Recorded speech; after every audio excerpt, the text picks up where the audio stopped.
old design. I've run out of material to build the rest of the day. I built mini atomics this morning. Those are over there, and I got a pot back from a guy that he burned up, and it leaks, and I'm going to repair that this afternoon. Those great ovens, if you run them out of water and burn them up, they will leak on you. This one has been beat on quite a bit too, but anyway, I'll fix it and send it back to him, no charge, no big deal. It's all good stuff. I'm going to grab the stick pick, and it's nice and warm out today. Let's go out and go for a walk and look at some trees.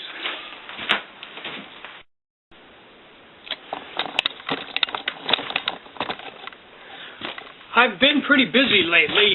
There's been a lot of orders come in the shop, so I've been out here every day for 5 to 8 hours just building stuff.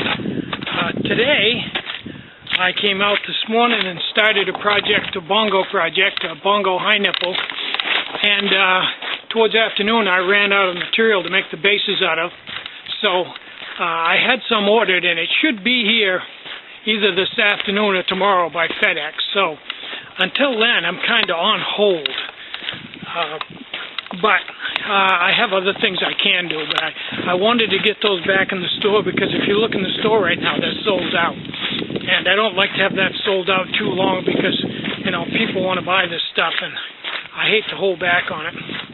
But the great ovens are sold out too, and I'm waiting for cans from JJ before I can do those too, so I'm kind of between a rock and a hard spot here. Okay, let's look at some trees. There's a lot of trees around here. I'm going to go up here and show you a rock maple, also called a sugar maple. Now, these are the trees that the people that make maple syrup tap the rock maple almost exclusively. Now, I'm going to turn around and try to do this with a stick pick. Whether it works or not, I don't know. But this tree is right behind me. I think you can probably see it. That tree right directly behind me is about probably, I'm going to say, by the look of that one, probably about 175 to 200 years old. So, that would make it back in the early 1800s, right? Or, yeah, early 1800s. So that was around probably way before the Civil War. Now, for those of you that don't know anything about tapping a tree, let me set this camera up on a tripod and explain the finer points of it to you. Yep, okay. Yeah, I'm doing a video right now. I'll call you back when I finish. I got company.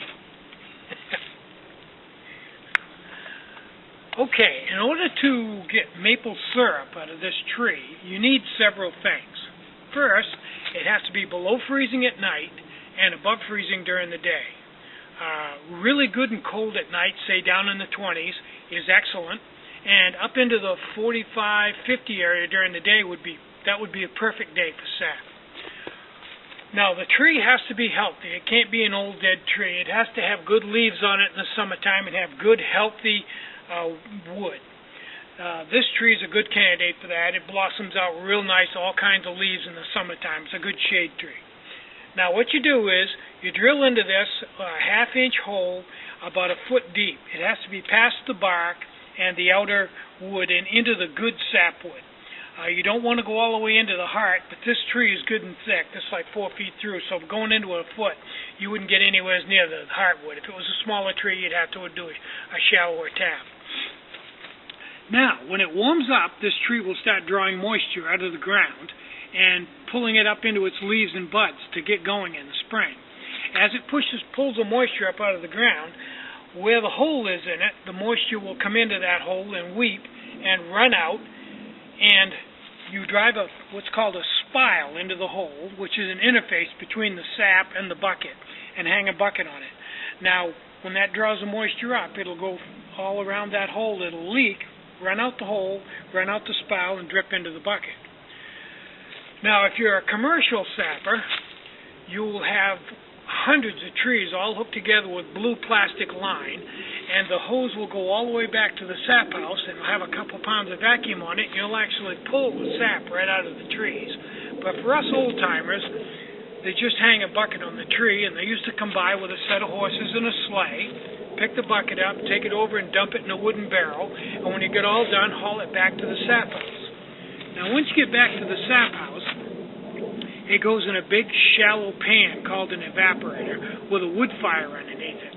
And they boil it down, reduce it, boil the moisture out of it, and what's left behind is the sugar. When it gets down to the correct concentration, it's maple syrup. The ratio between the raw sap from this tree and a gallon of maple syrup is about 40 to 1. In other words, if you had 40 gallons of sap from this tree and you boiled it all down into a gallon of syrup, 40 to 1, you'd have 1 gallon of good maple syrup. Now, depending on the quality of the tree and your process of boiling it down and a few other factors, you'll get different grades of syrup. The clearer it is, the higher the grade. And the higher the grade, the more money you get paid for it. But it averages right now about $60 a gallon. What they do to bring the grade up is they run it through a series of filters. In the old days, they used to use felt to filter it out and make it clearer to bring the grade up so it's worth more. This tree is also an excellent tree for firewood. It's rather comical. As they get old and start to die, the limbs fall off and will knock down the power lines. They used to plant them on the side of the road where I am right now for shade trees back in the old horse and buggy days to create an area of windbreak and shade for the horses on down through this maple lane. When they get up around 200 years old, which this one is approaching, they'll start to die and the limbs will fall off, and the power companies will come along with a big logging saw and cut them down and drop them on the landowner's property. Now, the landowner usually comes out and cuts all the limbs off, and believe me, there's a lot of them, and uses them for firewood. But the big main trunk is usually 4 feet through, and most people don't have a saw big enough to cut that part up. So I bought a big logging saw, and you could probably see in some of my videos way in the archives, where I cut these up and split them with a gas-powered hydraulic splitter and use them for firewood. But it's a really hard way to get your firewood, but it is really good wood. So you'll see these laying on the side of the road and in people's yards, just the main log 4 feet through and 25 to 40 feet long, because people just don't have the saw to cut them up, and they just sit there for years. I'm Tinny from Mini Bowl Design. Get out and hike, take a friend, enjoy some great Maine maple syrup, and more important than anything, try to find a video and click on it.